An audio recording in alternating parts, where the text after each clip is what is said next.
Entonces, comencemos con nuestra primera sección, que trata sobre estadística descriptiva. Antes de sumergirnos realmente en estos temas, solo quiero mencionar que en este curso, las cosas comenzarán bastante básicas y luego se volverán más y más avanzadas a medida que avanza el curso. Entonces, si sientes que estos temas son demasiado fáciles para ti o ya los conoces al principio, entonces, por supuesto, siéntase libre de omitirlos y pasar directamente a los temas más avanzados del curso. Entonces, ahora que hemos aclarado esto, ¿qué vamos a aprender en esta sección de estadística descriptiva? Entonces, en estadística descriptiva, básicamente, usamos medidas que describen algunas características clave de nuestros datos. Digamos, por ejemplo, tenemos el siguiente conjunto de datos. Así que supongamos que este es un conjunto de datos de alrededor de 1000 registros con la altura de las personas. Y ahora imagina que alguien te pregunta, ¿cuál es una altura típica para las personas de tu población o de tu conjunto de datos? Por supuesto, ahora podrías dar diferentes tipos de respuestas. Entonces, por ejemplo, se podría calcular el promedio HAG, pero también podría contar cuál es el valor más común en su conjunto de datos. Así que tal vez el promedio es 172 y el valor más frecuente en su conjunto de datos es 171, por ejemplo. Así que podría haber diferencias aquí. Así que estas son dos medidas diferentes de tendencia central. Y en estadística descriptiva, distinguimos entre estas medidas de tendencia central, que están tratando de encontrar un valor algo central en nuestro conjunto de datos. Esto es solo tratar de encontrar un valor algo típico en nuestro conjunto de datos. Y luego también tenemos las medidas de propagación. Y estas medidas deberían decirnos qué tan dispersos están nuestros valores en nuestro conjunto de datos. Y de nuevo, hay múltiples medidas de propagación. Y en las siguientes conferencias vamos a aprender sobre todas las medidas importantes que estamos utilizando en la estadística descriptiva.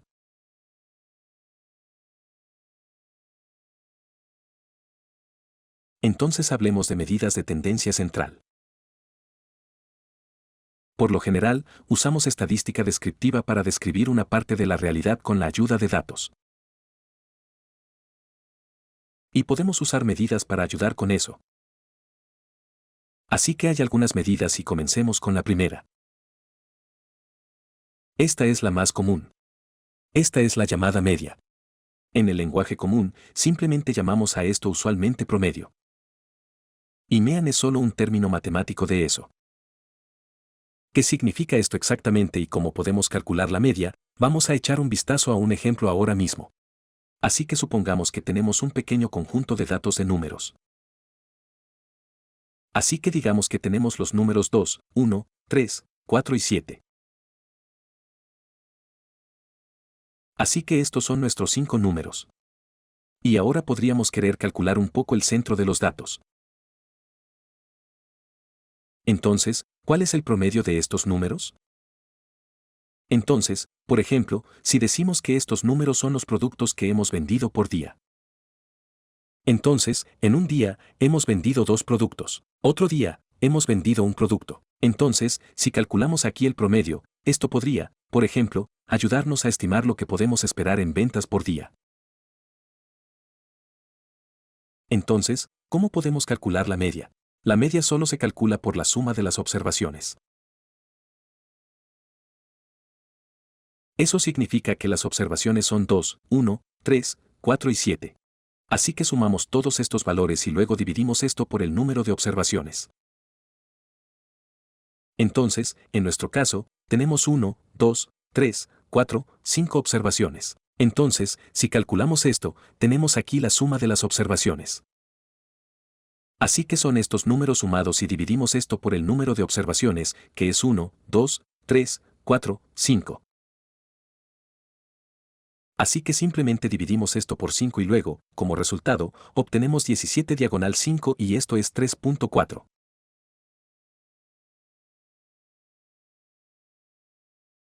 Y este 3.4 es ahora la media de nuestros datos. Y ahora esta es la media porque si ahora dijéramos 3. 4 multiplicado por el número de observaciones, así que tenemos 5 puntos de datos, entonces esto obtendría de nuevo el resultado 17.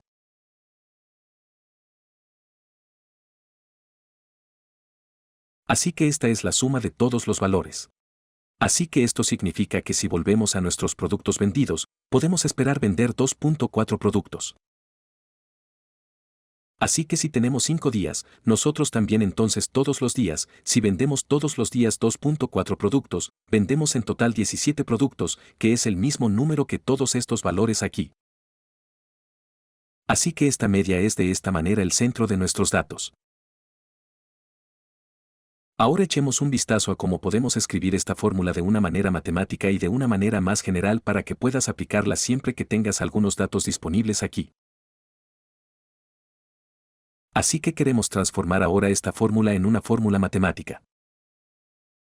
Así que estos datos aquí son nuestra observación. Por lo general, denotamos esto con una X y las observaciones individuales que generalmente denotamos con X1, X2 y así sucesivamente.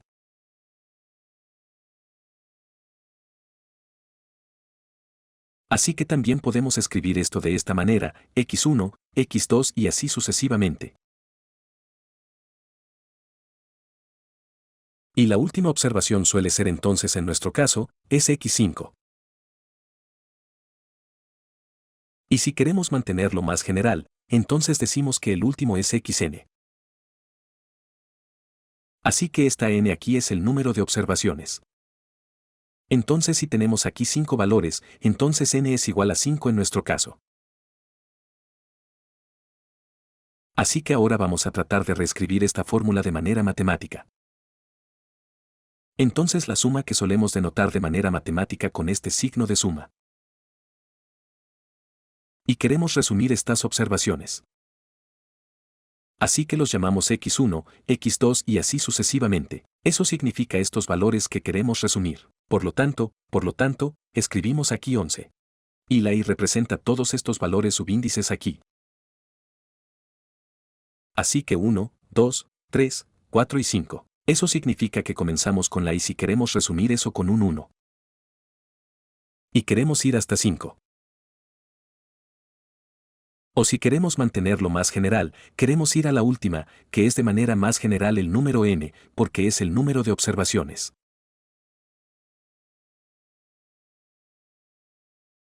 Así que esto lo queremos dividir por el número de observaciones, que es n. Y esta es entonces la fórmula matemática para la media. Y la media generalmente se denota con la letra griega mu. Así que simplemente escribimos mu. Y esto es entonces lo que usualmente nos referimos como la media. Y esta media es en realidad solo una medida de definir el centro de los datos. Por supuesto que hay muchos más. Una de las otras es la moda. Y de esto es de lo que hablaremos en la próxima lección. Ahora hablemos de la segunda medida realmente importante de la tendencia central. Y esa es la mediana. La mediana es una forma diferente de encontrar el llamado centro de nuestros datos. Por lo tanto, veamos un ejemplo de cómo podemos calcular la mediana.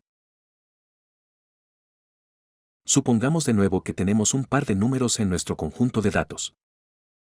Digamos que tenemos 1, 3, 2, 6 y 7 como nuestro conjunto de datos. Y ahora, ¿cómo podemos calcular la mediana? Si queremos calcular la mediana, primero tenemos que poner los números en un orden. Así que en nuestro caso siempre comenzamos con el número más bajo.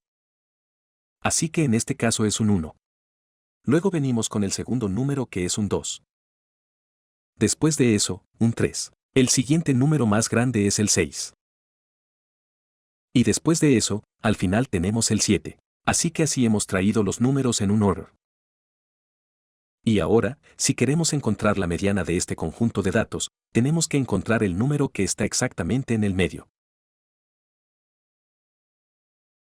Así que en nuestro caso podemos ver fácilmente que el 3 está en el medio de este conjunto de datos, porque tenemos dos números aquí en el lado izquierdo y tenemos dos números en el lado derecho.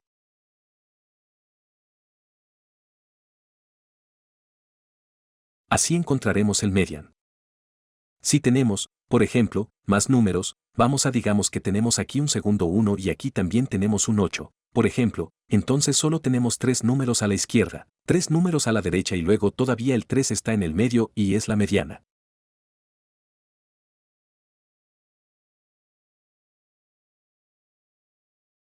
Así que siempre si tienes un número impar de valores en nuestro conjunto de datos, así, por ejemplo, en este caso tenemos 7 números, entonces siempre tenemos aquí un claro ganador que queda en el medio, que es nuestra mediana.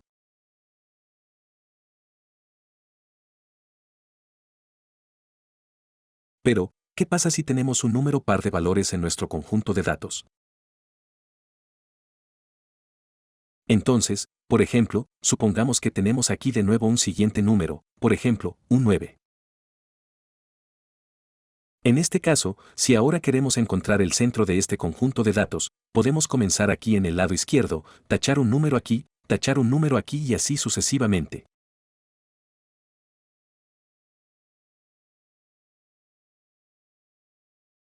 Y si ahora queremos encontrar el medio, vemos ahora que tenemos tres valores en el lado izquierdo, tres valores en el lado derecho, pero ahora tenemos el problema de que nos quedan dos números que están en el medio. Así que no tenemos un ganador claro que fue nuestra mediana si tenemos un número impar de valores, como en este caso aquí tenemos 5 valores. Entonces, si tenemos un número par de valores, tenemos dos números en el medio. Y ahora la mediana se define como la media de ambos valores. Eso significa que ya sabemos cómo calcular la media y eso es simplemente sumar estos dos números, 3 más 6 y dividiéndolo por el número de observaciones.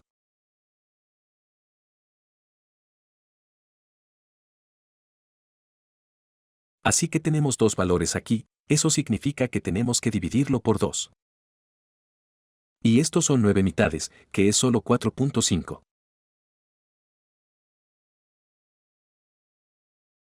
Entonces, en este caso, si tenemos dos números aquí, la mediana es 4.5 en nuestro caso. Así que solo calculamos la media de estos dos números. Así que ves que la mediana es bastante fácil de calcular.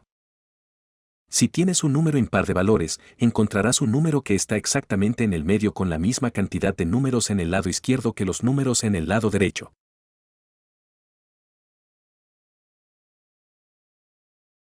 Si tenemos un número par de valores, como en este caso tenemos 8 valores, luego tendremos dos números en el medio y simplemente lo sumamos y dividirlo por 2 y el resultado será entonces nuestra mediana.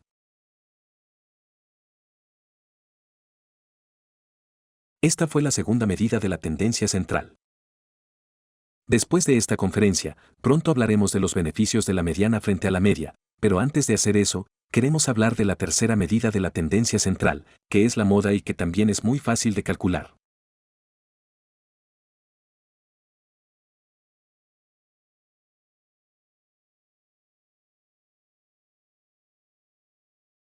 Así que ahora hablemos de la tercera y última medida de la tendencia central, que es la moda. La moda es realmente la más fácil de calcular. Supongamos de nuevo que tenemos un par de valores, por ejemplo, como este 2, 3, 7 y 8. Así que estos son nuestros valores en nuestro conjunto de datos. Y si queremos calcular la moda, solo tenemos que contar la ocurrencia de los números en nuestro conjunto de datos. Entonces, en este caso, el número 1 ocurre dos veces, mientras que todos los demás números solo ocurren una vez. Así que queremos encontrar el número que ocurre con mayor frecuencia en nuestro conjunto de datos. Entonces, por lo tanto, en este caso, el 1 es el ganador y, por lo tanto, el 1 es nuestro modo en este caso. Entonces, si tenemos un claro ganador, entonces es muy fácil encontrar el modo. Pero, ¿qué sucede, por ejemplo, si tenemos un valor que ocurre dos veces y otro valor que también ocurre dos veces? Entonces aquí no tendríamos un claro ganador. Por lo general, queremos encontrar un claro ganador en el modo. Si no encontramos un claro ganador, entonces usualmente decimos que el conjunto de datos no tiene modo. Entonces decimos que el conjunto de datos no tiene modo. Si solo tenemos dos ganadores y no más, entonces incluso podríamos decir que el conjunto de datos es bimodal. Así que depende de cómo se quiera definir el modo. Ambas formas son posibles. Algunas personas dicen que si tenemos dos ganadores, no hay modo porque siempre queremos tener un ganador claro, y algunas otras personas dicen que el conjunto de datos es bimodal. Ambas formas son legítimas en realidad. Pero esto es solo si tenemos dos ganadores. Si tenemos aún más, por ejemplo, digamos que tenemos de nuevo otros 7 en nuestro conjunto de datos, entonces tendríamos 3 valores que ocurren dos veces.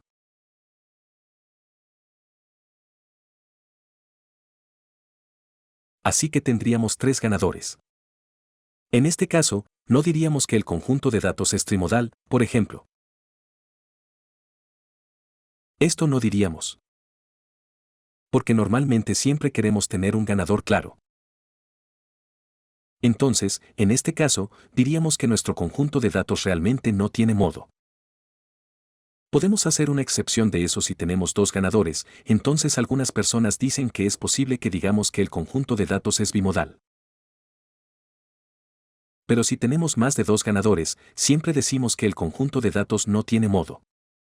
Así que ves que, en general, el modo es realmente fácil de calcular.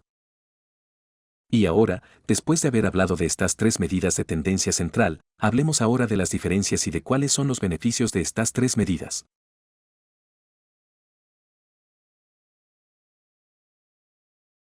¿Por qué mucha gente podría preguntarse, ¿por qué tenemos tres medidas de tendencia central? Bueno, la respuesta es porque todas estas tres medidas muestran diferentes aspectos de nuestro conjunto de datos y, por lo tanto, es bueno tener estas tres mediciones.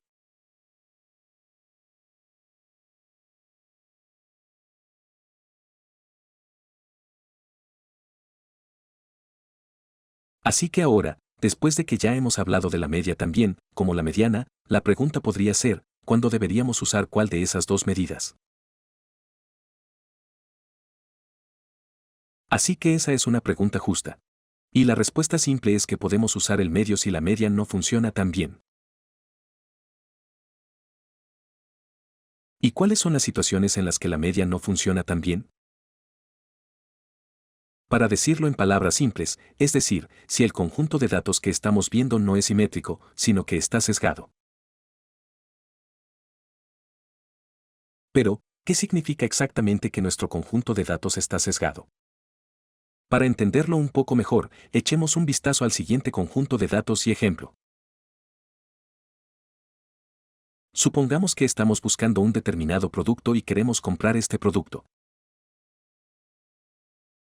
Y encontrar un buen precio para este producto.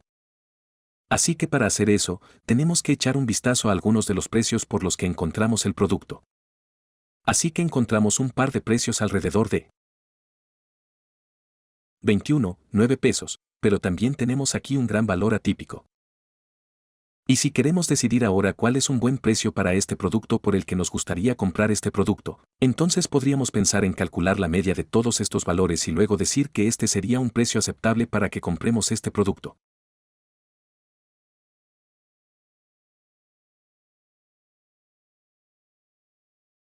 Pero si estamos calculando esta media para este conjunto de datos, la media es en realidad 39. Así que este valor es en realidad más alto que todos estos 6 valores aquí. Y solo hay un valor que es mayor que este 39, que es la media. Entonces, en mi opinión, esta media o este precio de 39 pesos no sería un gran precio para nosotros. Y este valor, esta media es tan alta porque tenemos aquí un gran valor atípico. Así que la mayoría de estos valores están alrededor, digamos 15 o 20 o 30, pero aquí tenemos un gran valor atípico y este valor atípico está sesgando nuestra media.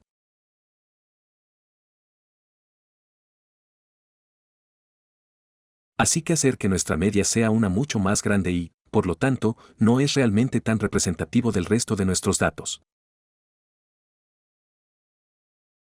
Y en esta situación en la que tenemos valores atípicos, valores realmente grandes que no se parecen tanto a los otros valores en estas situaciones, es bueno usar en lugar de la media, la mediana.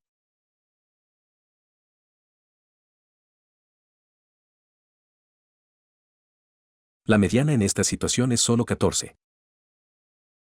Y en mi opinión, si estamos encontrando un precio para este producto que es de 14, creo que esto sería un precio razonable y bueno porque el 50% de los valores son mayores y el 50% de los valores son menores que este 14.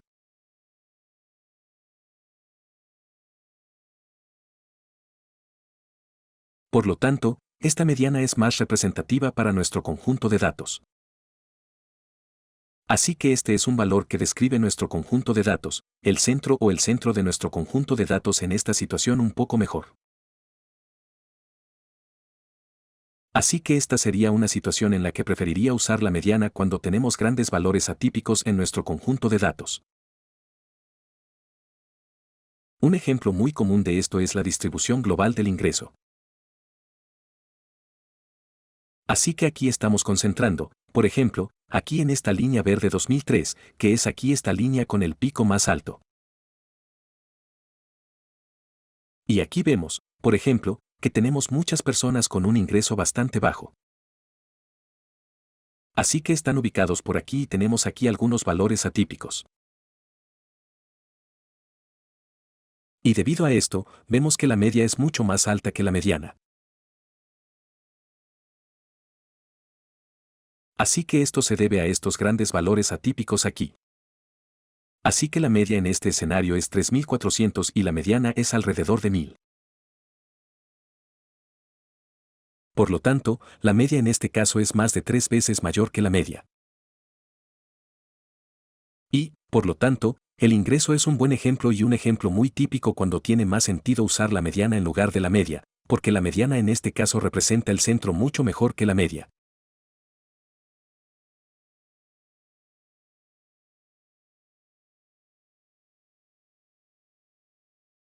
Así que este sería un ejemplo típico. ¿Y cómo podemos averiguarlo acerca de esta simetría? También aprenderemos más adelante con un poco más de detalle. Así que en realidad hay una manera de calcular esta supuesta simetría, pero hablaremos de esto más adelante. Así que tenemos junto a la mediana y la media también la moda y la moda, es bastante simple. El caso más común cuando estamos usando la moda en lugar de la media o la mediana es básicamente si tenemos valores categóricos.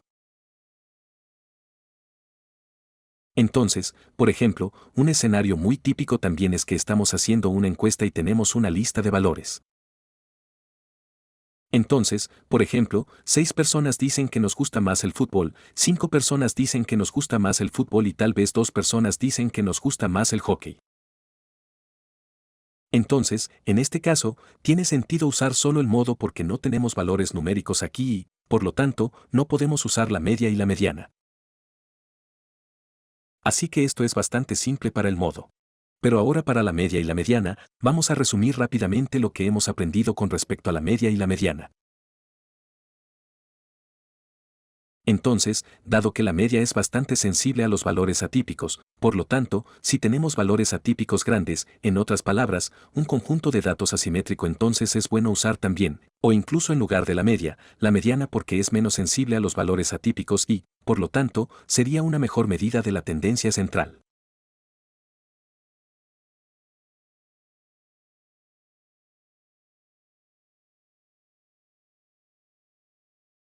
Entonces, por supuesto, no podemos usar solo la mediana en lugar de la media, pero en realidad podemos usar ambos para entender nuestros datos un poco mejor. Entonces, ¿por qué no usar ambos? Y la moda, por supuesto, es principalmente si estamos hablando de valores categóricos.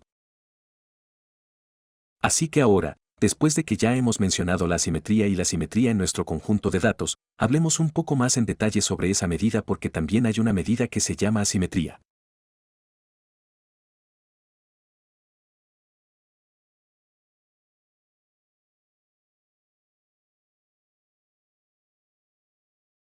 Así que ahora hablemos de la asimetría. La asimetría básicamente es otra medida que mide esta simetría de la que ya hemos hablado en las conferencias anteriores.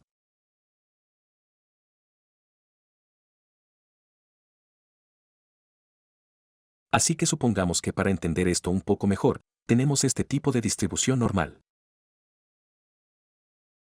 Así que esto es solo un histograma donde tenemos aquí la frecuencia, por lo tanto, cuanto más grande es esta barra, más valores tenemos.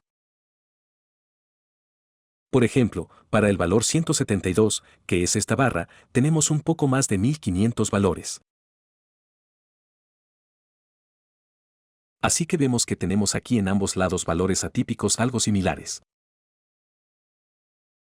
Así que tenemos, por supuesto, la media en el medio y a la izquierda de la media, tenemos los mismos valores atípicos que justo desde la media. Y por lo tanto, este sería un conjunto de datos bastante simétrico. Pero no siempre es así. Así que a veces también podríamos tener un conjunto de datos que se parece a esto. Así que la mayoría de nuestros valores están aquí entre 0 y 5, pero tenemos aquí algunos valores atípicos. Y esta es una forma típica de un conjunto de datos sesgado positivamente. Así que tenemos la mayoría de los valores aquí en un lado, y luego tenemos aquí esta cola donde hay aquí estos valores atípicos. Así que esto es lo que llamamos sesgado positivo porque tenemos los valores atípicos aquí en la parte superior, así que en el lado más positivo. Y por lo tanto, llamamos a esto sesgado positivamente. Y si tenemos un conjunto de datos que está sesgado positivamente, hay algunas características interesantes. Y para practicar esto de nuevo, hagámoslo juntos. Entonces la pregunta es, ¿dónde está aquí el modo? El modo en este escenario es justo donde hay más valores. Así que el valor aquí, este 3, ese es el más frecuente. Este es nuestro modo aquí. Y ahora la pregunta es, ¿dónde está la mediana? ¿Es a la izquierda o es a la derecha del modo? La mediana para repetir esto es el valor donde tenemos el 50% de los valores más pequeños que la mediana y el 50% más grandes que esta mediana.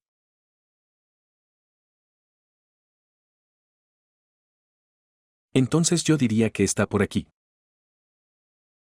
Así que en este caso, está exactamente aquí.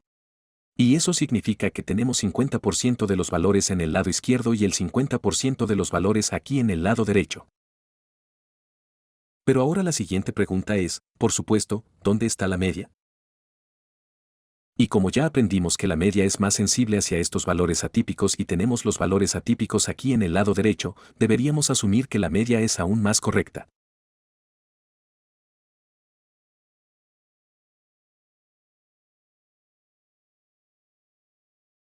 Así que es aún más hacia estos valores atípicos que hacia la mediana. Y ese es realmente el caso. Entonces, si tenemos un conjunto de datos tan sesgado positivamente, siempre tenemos que la mediana es menor que la media o la media es mayor que la mediana.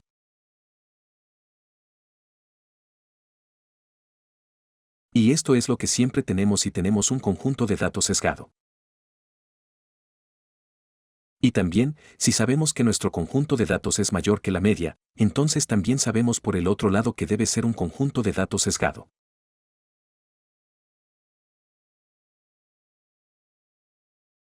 Y aparte del término sesgado positivo, también podemos decir que el conjunto de datos está sesgado a la derecha porque tenemos los valores atípicos aquí en el lado derecho.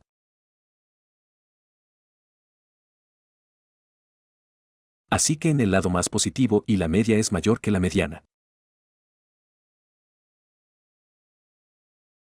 Así que estas son estas dos características en las que podemos reconocer si se trata de un conjunto de datos sesgado positivo o negativamente. ¿Dónde están los valores atípicos? Si están en el lado derecho, está sesgado a la derecha. Y si la media es mayor que la mediana, entonces también sabemos que está sesgada a la derecha. Y por supuesto, viceversa, tenemos lo mismo para el conjunto de datos sesgado negativamente. En este caso, la media es menor que la mediana. Entonces la media es más negativa que la mediana. Así que aquí tenemos los valores atípicos en el lado izquierdo y, por lo tanto, también se denomina conjunto de datos sesgado a la izquierda. Así es como podemos averiguar si nuestro conjunto de datos está sesgado negativa o positivamente. Pero aparte de estas dos formas de averiguar la silogía, también tenemos una fórmula bastante simple y calculable.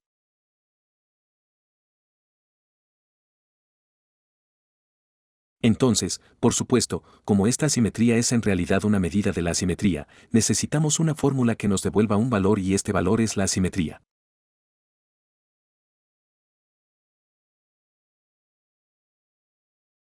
Y podemos calcularlo usando esta fórmula. Así que en este caso, aquí tenemos la desviación estándar sigma. Y como aún no hemos hablado de esto, también hay otra forma de describirlo. Hablaremos de la desviación estándar sigma en unos minutos. Pero básicamente la desviación estándar se define por esta raíz cuadrada aquí.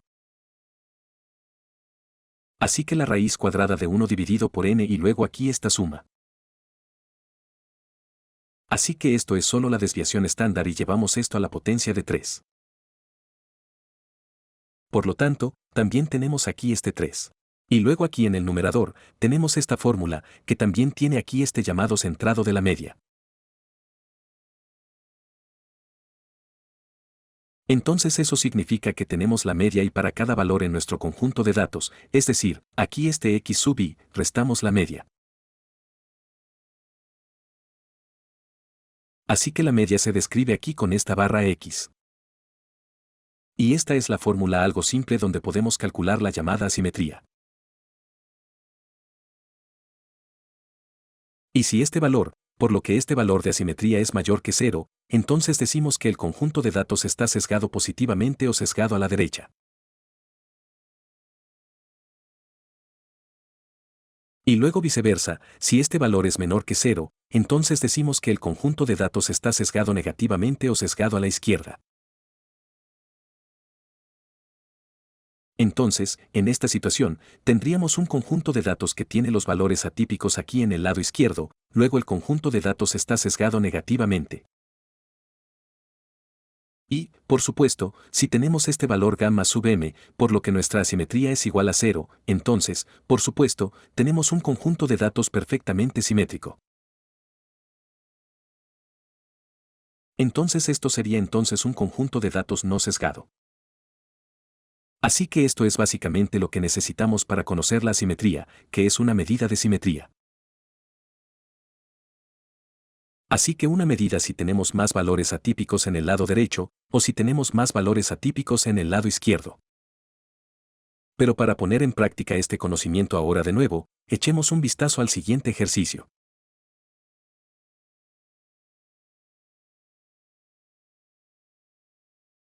Así que para poner nuestro conocimiento de nuevo en práctica, echemos un vistazo al siguiente ejercicio y ejemplo.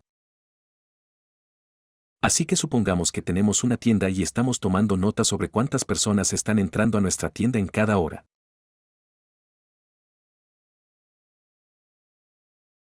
Entonces, por ejemplo, en la primera hora, tenemos una persona, en la segunda hora, tenemos dos personas y así sucesivamente. Así que ahora el ejercicio es averiguar si esto el conjunto de datos está sesgado positiva o negativamente. Y ya aprendimos sobre tres formas de averiguar sobre esto. Y por lo tanto, en este ejercicio, usemos todas estas tres formas. Entonces la primera sería, por supuesto, la algo óptica, simplemente mirando nuestro conjunto de datos, donde están los valores atípicos. Así que si quieres ahora usa estos tres métodos. El primero, ¿dónde están los valores atípicos? El segundo es la media frente a la mediana. Y el último calcula la medida de asimetría utilizando la fórmula. Y en la próxima lección, veremos juntos la solución.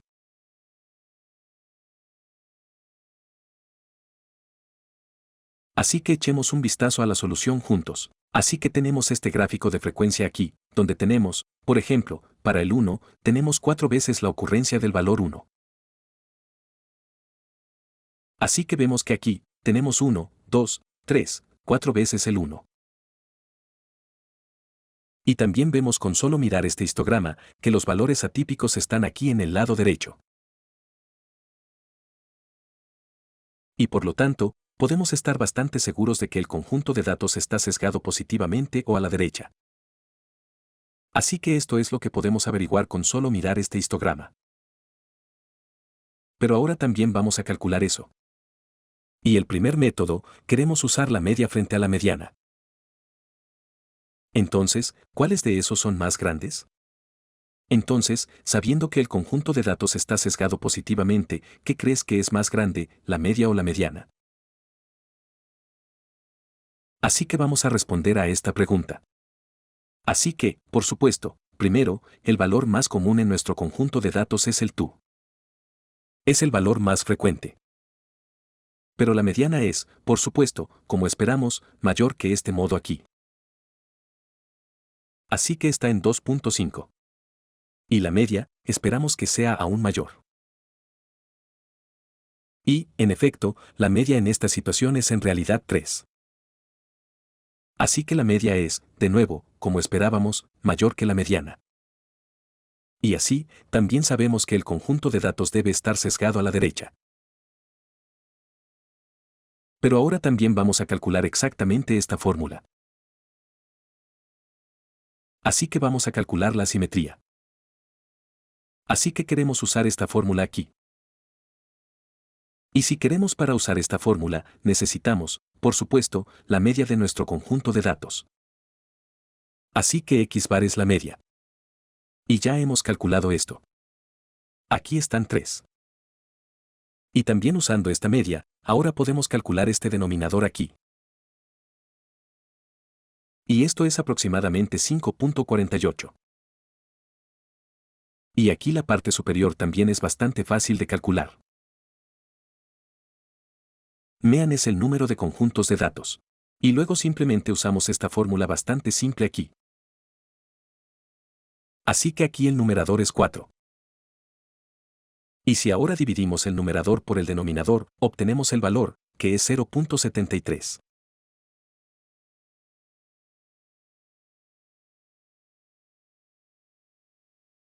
Así que esta es ahora la asimetría de nuestro conjunto de datos.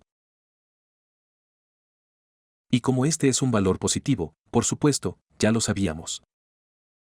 Pero esto nuevamente nos está diciendo que nuestro conjunto de datos está sesgado positivamente. Así que espero que esto te haya ayudado a entender un poco mejor este concepto de asimetría y calcular un ejemplo práctico de esto.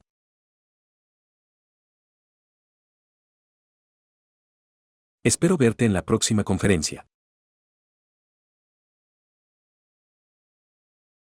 Así que ya hemos hablado de las medidas de tendencia central. Estas medidas se centran principalmente en donde se centran nuestros datos. Hay otro grupo de medidas que nos dicen qué tan dispersos están nuestros datos. Y estas son las medidas de propagación o medidas de dispersión. Y nos dicen qué tan dispersos están nuestros datos. Entonces, ¿realmente se agrupan en un solo lugar o se extienden más? Entonces, dos medidas realmente básicas de propagación son el rango y el IQR, que se abrevia como rango intercuartílico. Por supuesto, también hay dos medidas realmente importantes más. Esa es la varianza, así como la desviación estándar.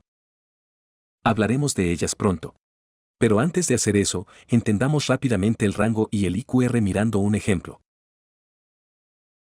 Así que en nuestro ejemplo, tenemos este conjunto de datos, que es la cantidad de proteína que contienen 100 gramos de diferentes tipos de cereales. Entonces, en el primero, tenemos 4 gramos de proteína y en el segundo, tenemos 3 gramos. Entonces, si queremos calcular el rango, esto es bastante fácil de calcular. Si queremos calcular eso, solo tenemos que encontrar el número más alto en el conjunto de datos, que es en nuestro caso, 6. Y luego también tenemos que encontrar el número más bajo del conjunto de datos. Entonces, en nuestro caso, el número más bajo es el número 1, que ocurre 2 veces. No importa cuántas veces ocurra. Solo tenemos que encontrar el número más bajo de nuestro conjunto de datos. Y luego, básicamente, solo tenemos que restar el valor mínimo del valor máximo. Y el resultado es en nuestro caso entonces 5, que es básicamente el rango entre el valor máximo y el valor mínimo. Así que esto es realmente fácil de calcular. Para calcular ahora el rango intercuartílico, primero tenemos que volver a poner estos números en un orden. Así que comenzamos con el número más bajo, que es el 1. Así que simplemente traemos estos números en un orden. Y en nuestro caso, ahora tenemos 14 valores. Así que tenemos 1, 2, 3, 4, 5, 6, 7, 8, 9, 10, 11, 12, 13, 14. Así que esta es una cantidad par de números. Entonces, lo que queremos hacer, después de haber ordenado estos números, queremos separarlos en dos mitades iguales. Así que en nuestro caso, esto es bastante fácil, porque tenemos una cantidad par de números, 14. Así que solo encontramos 7 valores en el lado izquierdo y 7 valores en el lado derecho.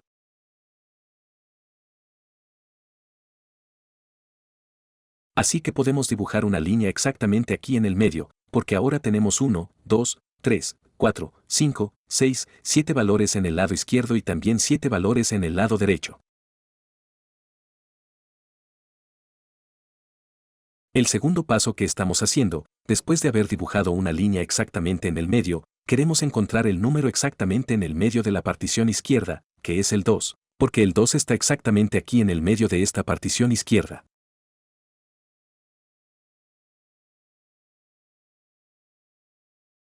Así que nos quedan 3 números desde el 2 y los 3 números hasta el 2. Así que también lo mismo que queremos hacer ahora también en el lado derecho. Así que aquí exactamente el número en el medio es el número 4. Así que tenemos 3 números de nuevo a la derecha y 3 números a la izquierda. Así que ahora lo que queremos hacer es simplemente restarle el número de la izquierda del número de la derecha que hemos encontrado. Así que básicamente decimos 4 a 2, que es entonces el resultado para el rango intercuartílico. Así que calculamos básicamente el primer trimestre y luego el último trimestre. Y luego simplemente los restamos y obtenemos la diferencia entre estos dos valores. Y llamamos a esto entonces rango intercuartílico, que es una medida de dispersión. Ahora te preguntarás, está bien, esta era ahora la forma en que podíamos hacerlo si teníamos 14 valores. Así que teníamos una cantidad par de números en los que podemos dibujar una línea exactamente en el medio. Y luego también la segunda pregunta que podrías tener, teníamos después de separarlos en dos mitades iguales, teníamos una cantidad impar de números en el lado derecho, que son 7 valores y 7 valores, un número impar en el lado izquierdo. Así que fue fácil encontrar aquí un valor que está exactamente en el medio. La pregunta podría ser ahora, ¿cómo es si tenemos, por ejemplo, 13 valores al principio, cómo lo hacemos para hacer exactamente dos mitades iguales? Y luego, si tenemos aquí una cantidad par de números en ambos lados, ¿cómo podemos hacerlo para encontrar exactamente el valor en el medio? Por lo tanto, echemos un vistazo a un ejemplo con exactamente 13 valores. Así que ahora tenemos exactamente 13 valores. Entonces, si tenemos un número impar de valores al principio, no podemos encontrar un lugar donde podamos dibujar una línea en el medio entre dos valores para tener dos particiones con la misma cantidad de números en ambos lados.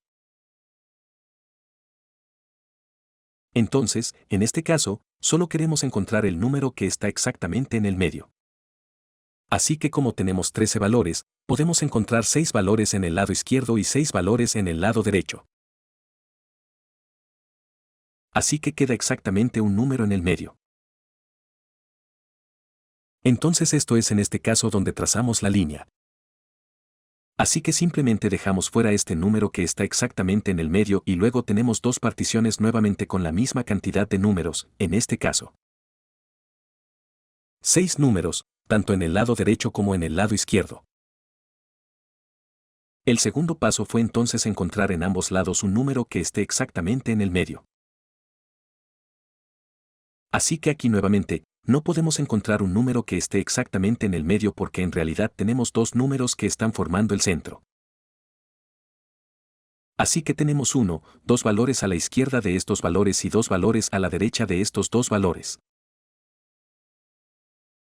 Entonces, lo que estamos haciendo entonces es simplemente sumar estos valores y dividirlos por 2, que es básicamente la mediana de estos 6 valores aquí. Así que tomamos estos dos valores, los sumamos, los dividimos por 2, que son 7 mitades, que es 3. 5. Y lo mismo que también hacemos aquí en el lado derecho.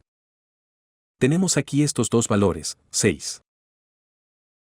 Así que simplemente lo sumamos, lo dividimos por 2, que son 12 mitades, que es 6.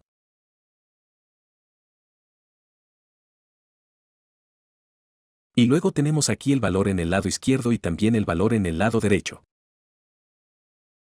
Y luego volvemos a restar estos valores entre sí. Así que tenemos 6 menos 3.5, que es 2.5.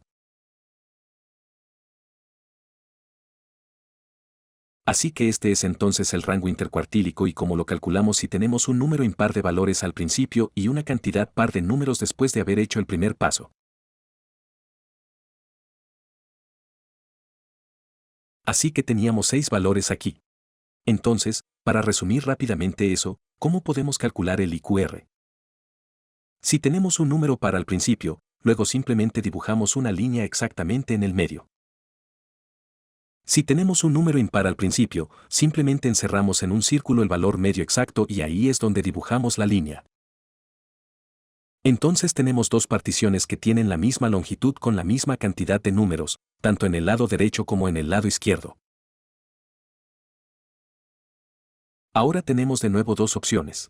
Si tenemos un número par de valores después de haber hecho la separación, como lo tenemos aquí, entonces simplemente sumamos los dos valores en el medio hacia arriba y lo dividimos por 2. Así que esto es lo que hacemos cuando tenemos un número par de valores en ambas particiones. Si tenemos un número impar de valores en ambas particiones, como teníamos en este ejemplo, encontramos solo el valor en el medio de ambas particiones y luego estos dos valores los resestamos el uno del otro.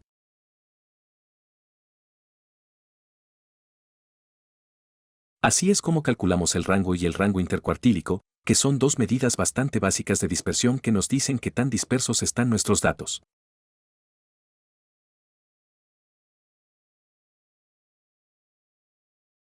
En estadística, tenemos que hacer una distinción importante y esa es la distinción entre muestra y población. Ahora, ¿qué hacer? ¿Qué significan realmente estos términos? Entonces, en estadísticas, podemos tener una población. Entonces, por ejemplo, queremos averiguar cuál es la estatura promedio de las personas en un determinado país. Entonces, por ejemplo, tenemos 3 millones de personas en este país. Lo que podríamos hacer es anotar todas las alturas de los 3 millones de personas en este país. Y todos estos números que habíamos anotado entonces conforman toda nuestra población. Por supuesto, esto no tiene por qué ser solo de personas. Puede ser cualquier cosa.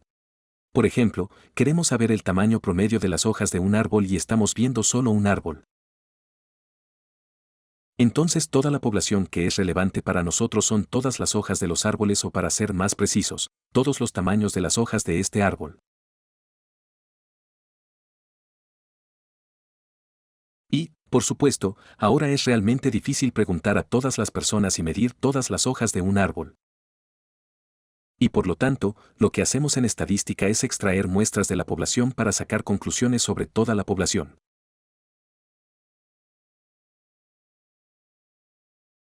Eso significa que solo tomaríamos un subconjunto de toda la población con el fin de sacar conclusiones sobre toda nuestra población. Por supuesto, asumimos entonces que este subconjunto que tenemos aquí es representativo en lo que respecta a todos nuestros datos. Así que esto aquí sería nuestra muestra y esto aquí sería toda nuestra población.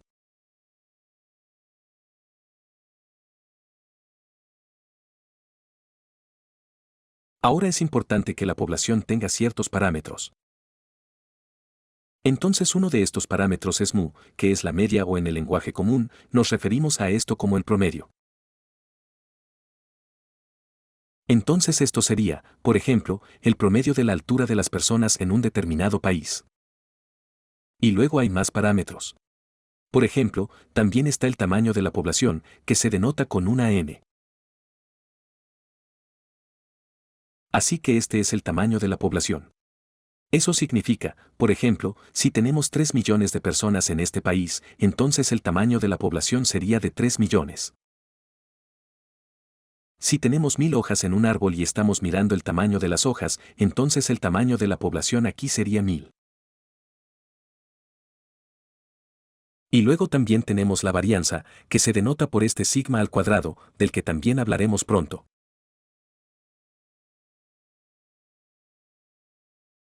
Y ahora queremos sacar conclusiones utilizando las muestras sobre estos parámetros en nuestra población.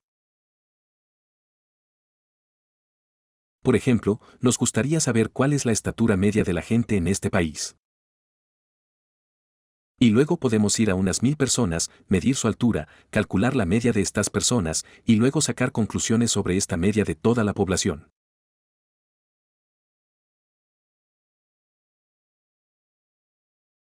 Y ahora es importante que esta media de nuestra muestra tenga un símbolo diferente. Entonces esto sería X bar. Esto es con lo que denotamos la media de nuestra muestra. Luego tenemos aquí el tamaño de la población. Si hablamos del tamaño de la muestra, entonces denotamos esto con un n. Así que este es el tamaño de la muestra. Eso significa el número de puntos de datos que estamos viendo en nuestra muestra. Entonces, en este caso, el tamaño de la muestra sería 4. Y si le preguntamos a 1000 personas en nuestro país, entonces el tamaño de la muestra sería 1000. Y por último, pero no menos importante, también tenemos la varianza de la muestra, que generalmente se denota con s al cuadrado. Por lo tanto, también es importante recordar que tenemos diferentes símbolos para estas contrapartes. Así que tenemos mu para la media de la población, x bar para la muestra, luego la n minúscula para el tamaño de la muestra, mientras que tenemos la n mayúscula para el tamaño de la población. Y luego tenemos s al cuadrado para la varianza de la muestra. Y tenemos la varianza de la población, que es sigma al cuadrado. Y la idea de sacar muestras es que podemos sacar conclusiones de nuestra muestra sobre nuestra población. Ahora hablemos de la varianza de nuestra población, así como de la varianza de la muestra.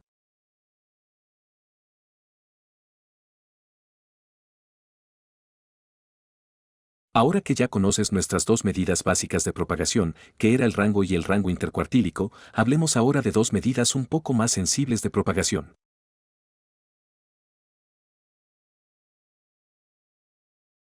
Y en realidad son las dos medidas más comunes de propagación en estadísticas. Hablaremos de varianza y desviación estándar. En realidad, hay una diferencia entre la varianza de la muestra y la varianza de la población y, en consecuencia, la desviación estándar de la muestra y la desviación estándar de la población. Así que hablaremos de ambas. Primero comenzaremos escribiendo la fórmula y entendiendo cómo calcular la varianza y la desviación estándar. Y luego también desglosaremos la fórmula paso a paso para que entendamos realmente qué significa la varianza y por qué se define como se define. La varianza de la población generalmente se denota con sigma al cuadrado. Esta es la fórmula para la varianza. Entendamos ahora por qué la fórmula se define así. Entonces, el primer paso que estamos haciendo es algo que se llama centrado de la media.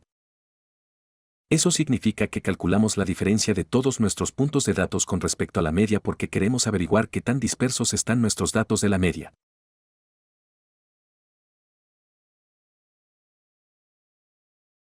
Entonces, por lo tanto, para todos nuestros puntos de datos, calculamos la distancia.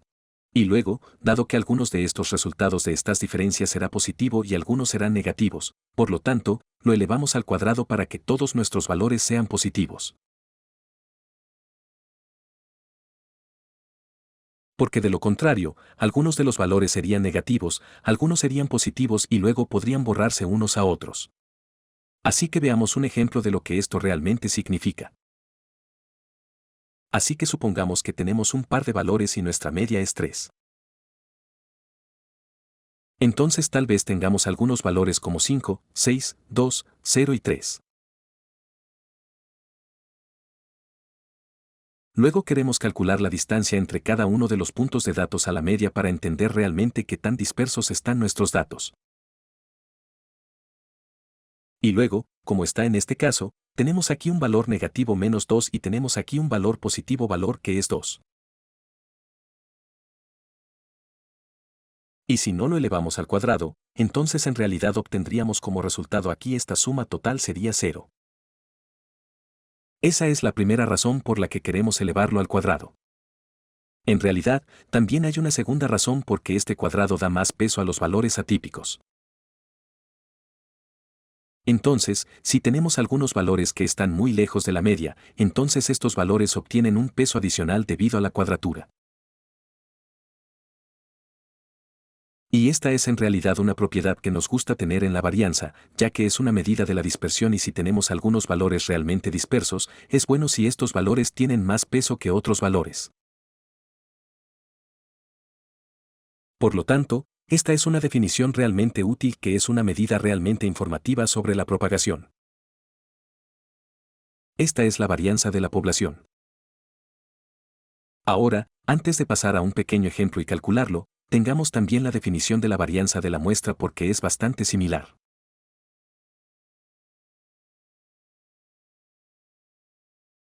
Así que esta es la fórmula para la varianza de la muestra.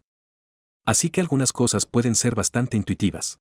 Por ejemplo, que en lugar de la media de la población, por supuesto, usamos la media de la muestra y, por supuesto, en lugar de todo el tamaño de la población, simplemente usa en consecuencia el tamaño de la muestra. Así que esto no es tan sorprendente. Lo que podría sorprenderte es que aquí no tenemos n, por lo tanto, el tamaño de la muestra, pero en realidad tenemos n1. No quiero entrar en demasiados detalles de por qué este es el caso. Solo quiero que sepan que esto se debe a que n1 es el llamado grado de libertad. Eso significa que si tenemos n valores, por ejemplo, en nuestro caso 5 valores, y ya conocemos la media muestral, que por ejemplo en este caso es 3, entonces solo necesitamos saber 4 de estos 5 valores, si ya conocemos la media, para conocer todos nuestros valores.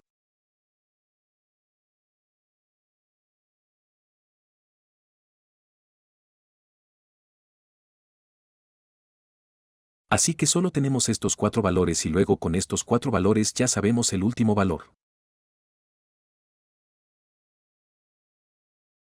Si quieres puedes calcular esto usted mismo y suponga que no sabe, por ejemplo, el número 6, pero ya conoce la media de la muestra AXPAR, que es 3, por lo que ya conoce la fórmula para AXPAR y con esta fórmula puede entonces, si conoce 4 de estos valores, ya conocer el último valor.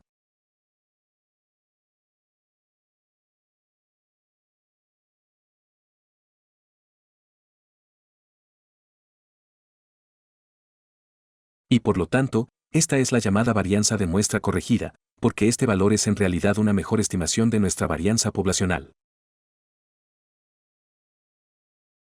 Ahora vamos a calcular un ejemplo. Tomemos este ejemplo aquí. Así que tenemos el valor 0, 1, 3, 5 y 6. Así que supongamos que queremos calcular la varianza muestral de esta muestra aquí. Así que lo primero que tenemos que hacer, por supuesto, tenemos que calcular la media muestral. Así que la media muestral aquí, ya sabemos que es solo 3, por lo que AXPAR es 3 y ahora tenemos que calcular la distancia de todos los valores a la media y luego elevarla al cuadrado.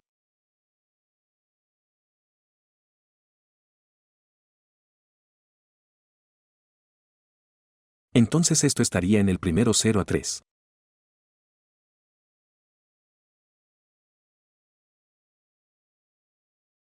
Así que lo primero que estamos haciendo para calcular la varianza de la muestra es que calculamos la distancia de todos nuestros puntos de datos a la media. Así que tenemos el primero valor 0, restamos 3 y luego lo elevamos al cuadrado. Tenemos 1, restamos la media y luego la elevamos al cuadrado y lo mismo para todos los demás valores. Y luego lo dividimos por n, 1. Así que tenemos n en nuestro caso es 5. Así que dividimos esto por 4. Entonces el resultado, podemos sumar todos los valores. Si quieres, ahora también puedes calcular esto tú mismo y el resultado será 6.5. Si miramos otro ejemplo, digamos en lugar de estos 5 valores, ahora tenemos estos 5 valores. Ya podemos ver que la media aquí también es 3, pero ya podemos ver que estos valores están mucho más juntos. Así que no están tan dispersos como en este ejemplo.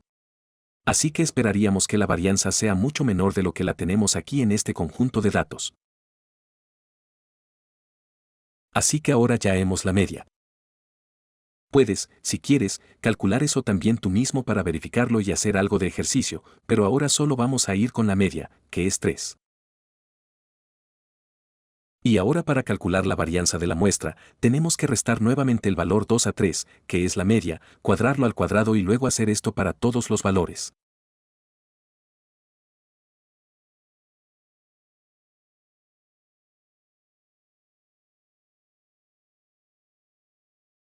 Y esto en realidad es solo 1. Esto es 0. Esto es 1. Esto es 0. Así que el resultado es solo 1 y 1 barra diagonal 4, que es 2 diagonal 4, que es 0.5. Así que ves que también aquí la varianza es mucho menor que la varianza aquí, lo cual tiene sentido, ya que estos valores están mucho más agrupados alrededor de nuestra media. Ya hemos hablado mucho sobre la varianza, pero ¿qué pasa con la desviación estándar? Bueno, si ya has entendido la varianza, entonces la desviación estándar también la has entendido ya. Dado que la desviación estándar, que se denota para la desviación estándar de la población con sigma, la letra griega sigma, y para la desviación estándar de la muestra generalmente se denota solo con S.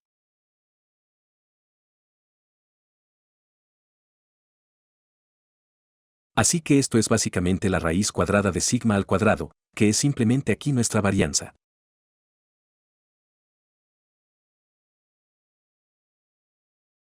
Así que básicamente se trata de tomar la raíz cuadrada del resultado de eso. Y esto constituye entonces la desviación estándar. Y lo mismo ocurre con nuestra desviación estándar de muestra. Así que simplemente tomamos aquí la raíz cuadrada del resultado de esto, y esto da como resultado nuestra desviación estándar de la muestra. Si tenemos aquí n1, esto también se llama a veces la desviación estándar de la muestra corregida. Debido a la definición de la desviación estándar, que es solo la raíz cuadrada de la varianza, tampoco hay una diferencia muy grande entre la desviación estándar y la varianza. Algunas personas prefieren usar la varianza, mientras que otras personas prefieren usar la desviación estándar. Y en algunos contextos, es más común usar la varianza. En otros contextos, es más común usar la desviación estándar. Pero ahora sabes ambos, cómo se definen, qué significan, y también por qué se definen como se definen.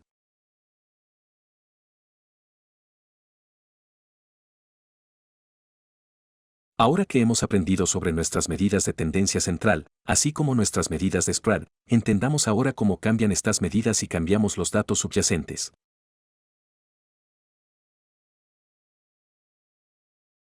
Esto nos ayudará a entender de una manera intuitiva manera de lo que significan estas medidas como la varianza, el significado, etc., y cómo podemos entenderlas intuitivamente. Hablaremos especialmente de los efectos del escalado y el desplazamiento. Entonces, en primer lugar, entendamos rápidamente qué es escalar y qué está cambiando. Escalar significa que multiplicamos todos nuestros valores en nuestro conjunto de datos con un cierto valor. Entonces, por ejemplo, todos nuestros valores en nuestro conjunto de datos multiplicamos por 4 o también lo dividimos por otro número. Entonces, multiplicar y dividir es lo que entendemos por escalamiento.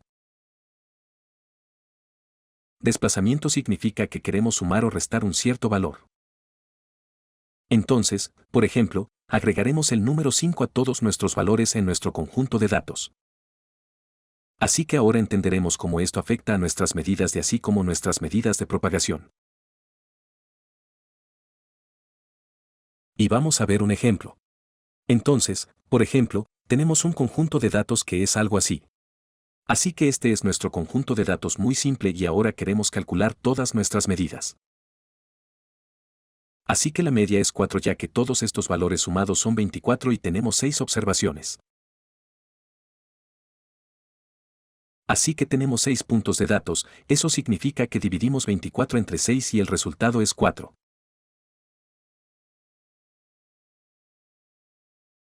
La mediana es 4.5 ya que si escribimos estos valores en un orden, entonces los dos números que están en el medio son el 4 y el 5.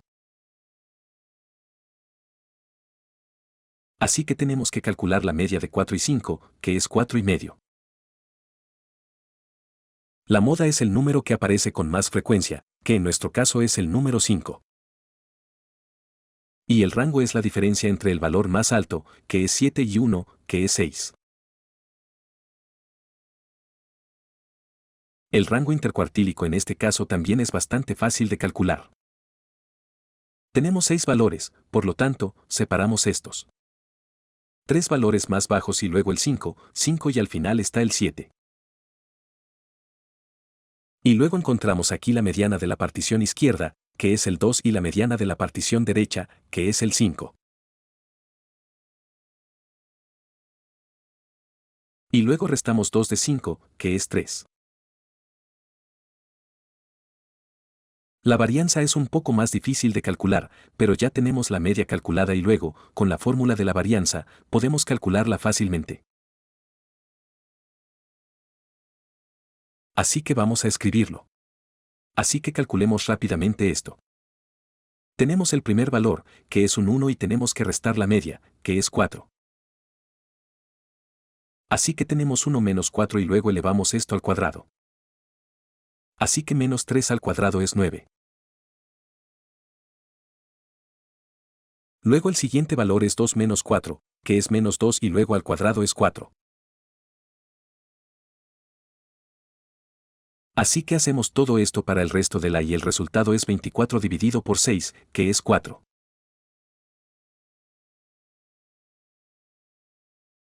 Por lo tanto, la varianza es 4. Así que primero queremos ver el impacto del desplazamiento. Así que agregaremos el número 3 a todos nuestros valores en nuestro conjunto de datos. Esto dará como resultado un nuevo conjunto de datos y ahora también queremos calcular la media. Puede volver a hacer esto usted mismo. Así que si sumamos todos estos valores, esto dará como resultado 42 y el número de observaciones nuevamente es 6, que entonces es básicamente 7.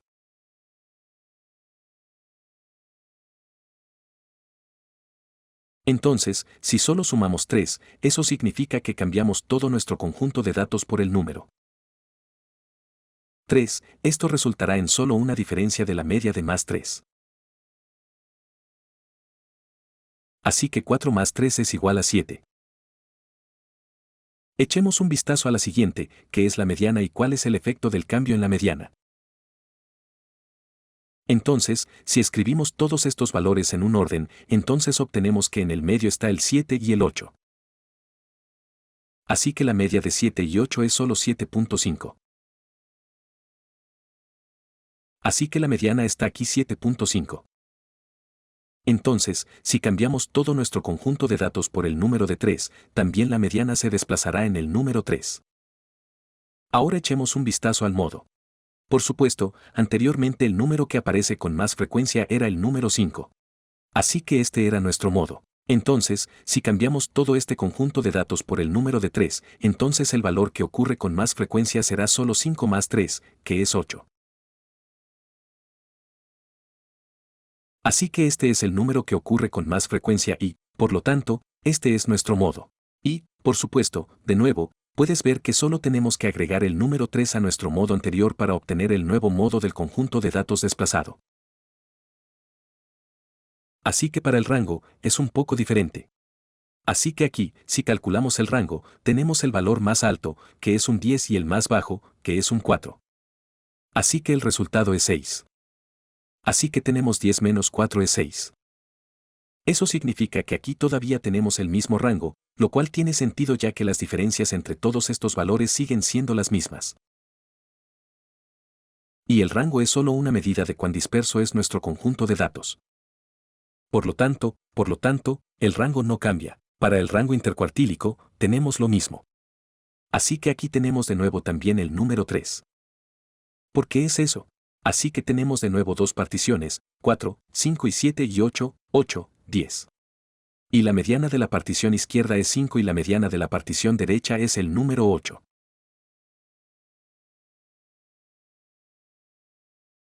Así que tenemos 8 menos 5, que es 3.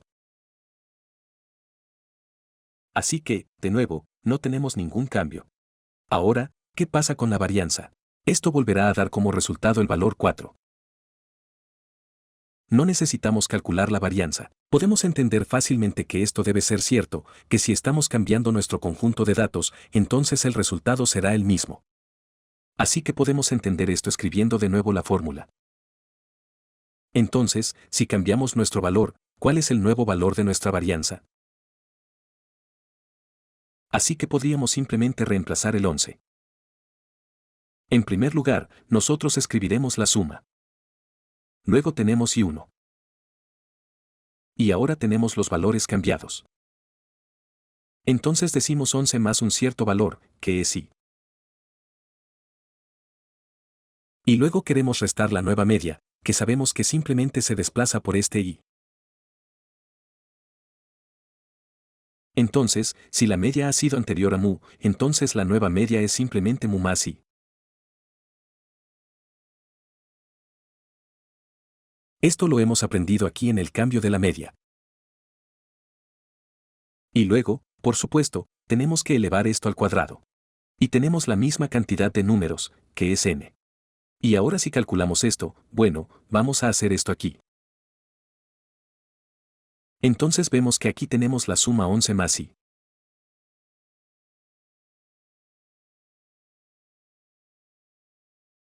Entonces si escribimos esto así, tenemos mu y luego tenemos menos y. Así que así, vemos que tenemos menos y más y. Así que estos dos simplemente se borrarán el uno al otro. Y lo que nos queda es básicamente esta fórmula, que es de nuevo el mismo valor que teníamos antes.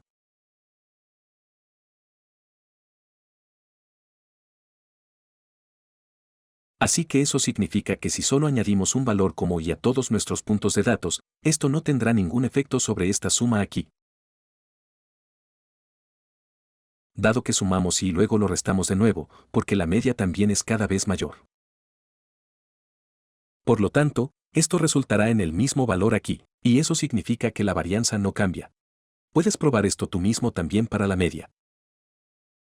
Así que intenta reemplazar todos los valores 11 con el valor 11 más un cierto valor como y luego ve cuál es el efecto en la media.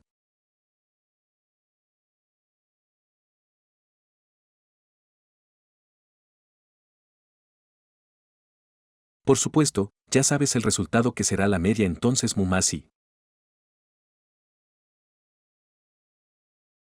Así que solo el valor agregado. En este caso, fue 3. Pero si quieres, puedes probar esto de nuevo también con la fórmula de la misma manera que lo hemos hecho también aquí para la varianza. Así que eso significa que aquí tampoco tenemos ningún cambio en la varianza. Por supuesto, esto tiene sentido que si cambiamos nuestros valores, todas estas medidas de tendencia central también se desplazan en el mismo número, mientras que el efecto sobre las medidas de propagación es inexistente.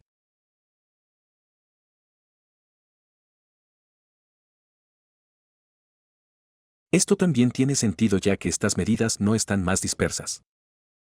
Acabamos de cambiarlas en un cierto número. Ahora echemos un vistazo al efecto del escalamiento. Así que veamos de nuevo estos nuevos datos poner. Y ahora no queremos cambiar esto por el número de 3, sino que queremos multiplicar esto por 2. Así que primero escribamos nuestro nuevo conjunto de datos resultante. Si lo multiplicamos por el número 2, entonces obtendremos Así que la media será, puedes calcular esto tú mismo de nuevo, será todos estos valores sumados es 48. Y dividimos esto nuevamente por 6, lo que dará como resultado 8. Así que la media también se ampliará por el número 2.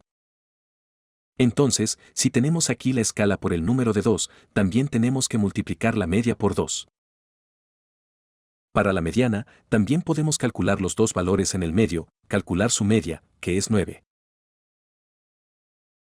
Así que aquí el resultado también será 4.5 multiplicado por 2, que será 9. Para el modo, tenemos de nuevo el número 10, que está antes del número 5. Así que también podemos multiplicar el valor anterior por 2, y luego obtendremos el resultado, que es 10. Ahora, ¿qué sucede con el rango? El rango, tenemos el valor más alto, que es 14 menos el más bajo, que es 2. Así que 14 menos 2 es igual a 12. Y por lo tanto vemos que ahora el resultado también se multiplica por 2. Así que obtenemos como resultado 12, que es solo 6 multiplicado por 2. Para el IQR, tenemos el mismo efecto. Así que tenemos el lado izquierdo, que es la mediana 4. Tenemos el lado derecho donde la mediana es 10. Así que tenemos 10 menos 4, que es 6. Así que tenemos el resultado 6, que es de nuevo 3 multiplicado por 2.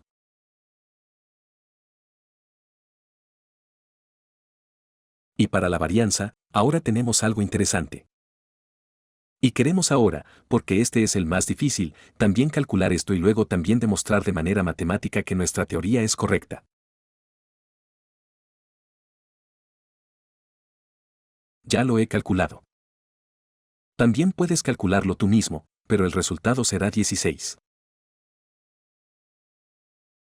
Así que nuestra teoría es que ahora tenemos la varianza anterior multiplicada por 2 al cuadrado.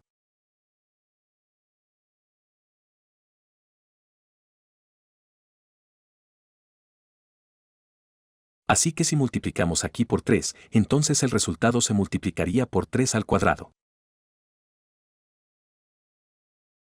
Entonces, independientemente de cómo estemos escalando esto, siempre el resultado se escalará por el cuadrado. Así que intentemos demostrar esto matemáticamente. Entonces, ¿cómo podemos hacer esto de nuevo, que nuestra teoría es correcta? Escribimos de nuevo la fórmula, como ha sido antes. Y ahora, si estamos escalando esto con, por ejemplo, digamos que escalamos esto en un número, que es solo una lambda, que puede ser cualquier número con el que queramos escalar esto.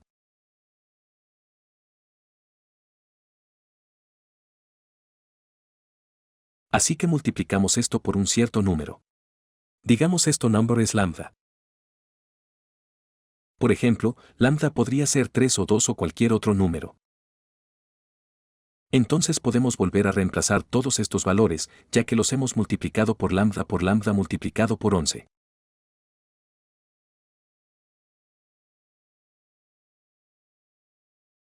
Y también conocemos el efecto en la media si multiplicamos, que también se multiplica con. Así que tenemos lambda multiplicada por mu. Y luego aquí tenemos la misma cantidad de valores, por lo tanto, también dividimos por n. Y ahora podemos simplificar eso. Así que aquí tenemos lambda multiplicada por 11 y lambda multiplicada por mu. Así que podemos escribir aquí la suma de lambda multiplicada por 11 menos mu.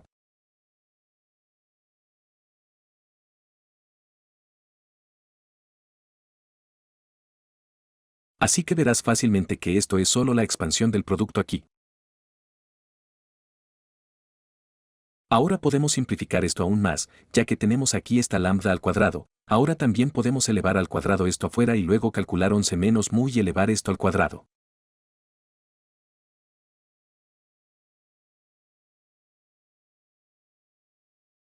Así que esto será lo mismo. Y luego tenemos la suma de todos estos valores y podemos incluso entonces simplemente por la misma ley que ya hemos aplicado aquí, ahora también podemos escribir esto aquí al principio.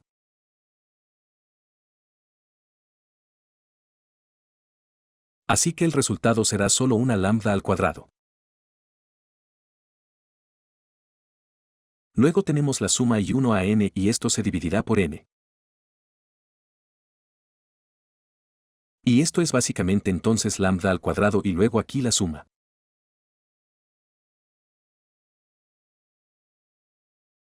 Así que acabamos de traer aquí esta lambda al cuadrado al principio, lo cual siempre podemos hacer si tenemos algo como esto. Y esto es entonces lo mismo que lambda al cuadrado multiplicado por la varianza. Así que tenemos la antigua varianza de solo los valores de 11 menos mu, que está aquí escrita por esta fórmula. Así que esta prueba aquí, sé que era realmente matemática. No necesitas entender esto durante el resto de este curso. Esto fue solo una pequeña nota al margen para ver las matemáticas detrás de él. Por lo tanto, el efecto que tenemos en nuestra varianza es, como acabamos de demostrar, que si multiplicamos esto por un cierto número, entonces multiplicaremos también la varianza anterior por el número y luego elevaremos este número al cuadrado.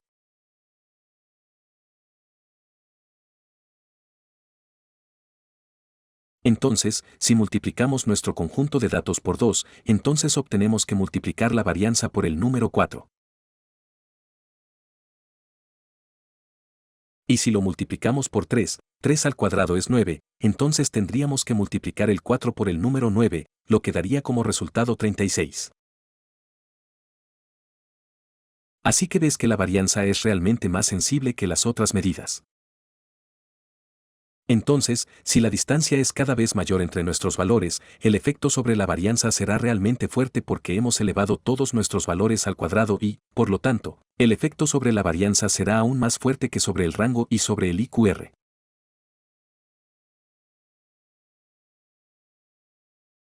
Así que espero que estas dos formas de transformar nuestros datos y su efecto en las medidas puedan ayudarte a entender mejor el concepto de las medidas de tendencia central, así como las medidas de propagación.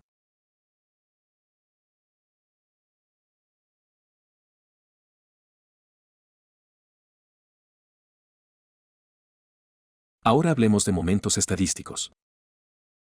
El concepto de momentos estadísticos es básicamente generalizar lo que ya sabemos sobre nuestras medidas de tendencia central, así como nuestras medidas de dispersión. Así que primero echemos un vistazo a la fórmula general de este momento estadístico. Así que tenemos m sub k, que se define así. Y el késimo momento se indica aquí mediante este término centrado, que es a la potencia de k. El primer momento, si solo tienes k igual a 1, esto siempre será 0 entonces. Y por lo tanto, a veces el primer momento también se define así, donde no usamos este centrado de media, sino que solo usamos aquí la suma de todos nuestros puntos de datos, que luego resulta en la media. Así que ya sabes esto. El segundo momento sería básicamente esto, por lo que k es igual a solo 2, que también ya sabemos. Básicamente, esto es solo la varianza. Y esta fórmula aquí es en realidad solo la fórmula para los llamados momentos estadísticos no estandarizados. El problema en la práctica puede ser que este término, si k está creciendo mucho, también está creciendo muy, muy grande. Y por lo tanto, tenemos el llamado momento estadístico estandarizado. Y esto se define de la siguiente manera. Así que solo en el, por ejemplo, tercer momento estadístico, simplemente dividimos por n veces sigma, que es la desviación estándar, elevado a 3. Entonces, así, todos estos términos no crecerán tanto. Entonces, si tenemos el décimo momento, entonces esto se estandarizará. Entonces este término no crecerá tanto. ¿Y ahora para qué sirven estos momentos estadísticos? Por supuesto, ya sabemos sobre la media y la varianza. Pero estos momentos estadísticos también tienen algún significado para nuestros datos, para que podamos entender la forma y la distribución de nuestros datos. Entonces, por supuesto, la media nos da simplemente el centro de nuestros datos. Entonces aquí es donde se agrupa el centro de gravedad, por lo que se puede decir que la mayoría de nuestros datos se agrupan alrededor. Esta es la media. Entonces, en este ejemplo, si tenemos la mayoría de los valores por aquí, entonces esta sería la media. Entonces también podemos tener la varianza. Esta es solo una medida de dispersión que ya aprendimos. Por lo tanto, esto nos da una indicación de cuán dispersos o dispersos están nuestros datos. Y este es entonces solo el segundo momento estadístico. Pero ahora, ¿qué pasa con el tercer momento estadístico? Esto nos está dando una medida de asimetría en realidad. Y por lo tanto, este tercer momento estadístico se llama asimetría. Así que ya hemos aprendido sobre la asimetría, que esta distribución, donde tenemos la mayoría de nuestros valores por aquí, pero luego tenemos una cola a la derecha. Esta es una distribución sesgada a la derecha. Entonces esto también se llama sesgado positivamente. Y podemos enterarnos de esto en este tercer momento estadístico. Entonces, si este término es positivo, entonces sabemos que este dato o esta distribución está sesgada a la derecha o sesgada positivamente. Y viceversa, si este tercer momento estadístico es negativo, entonces sabemos que nuestros datos están sesgados hacia la izquierda o sesgados negativamente. Ahora, por último, pero no menos importante, también tenemos la kurtosis. Esto describe básicamente cuánto se distribuyen los datos en nuestra cola. Así que también esto nos da alguna descripción o algo indicación de la forma de la distribución de nuestros datos. Entonces, cuanto más pequeña es la kurtosis, menos pesada o menos grasa es nuestra cola. Así, por ejemplo, la distribución azul, donde no tenemos una cola tan pesada, tiene una kurtosis más baja. Cuanto más se acerca esto a cero, cuanto más empinada es esta curva hacia abajo aquí. Y cuanto más grande es la kurtosis, la más gorda es nuestra cola. Así que aquí la distribución de esta línea negra tiene una kurtosis más alta porque tiene una cola más pesada que aquí la azul. Así que estos son momentos estadísticos un poco más avanzados que también puedes usar para entender tus datos un poco más. Y básicamente esta es una descripción de cómo se distribuyen nuestros datos y cómo se forma esta curva aquí. Entonces para usted, le recomendaría que recuerde solo esta diapositiva aquí. También adjuntaré esta diapositiva como una imagen de esta conferencia. Así que esto le ayudará a comprender lo que estos momentos estadísticos nos dicen sobre nuestros datos y sobre cómo se distribuyen nuestros datos.